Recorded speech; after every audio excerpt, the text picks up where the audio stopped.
Saan daw pupunta? Saan daw pupunta? Saan? Saan daw tayo pupunta? Huh? Elevate? Saan daw pupunta?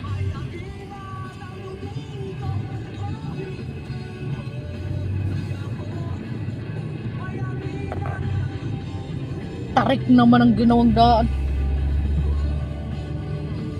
May challenging.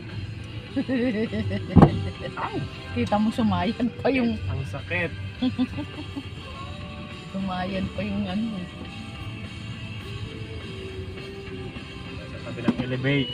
Tour. Sabi ng elevator. Pupunta si Isa elevator. Oh, ayan, tumayo na. Tumayo na. Oh, saan tayo pupunta? Elevator.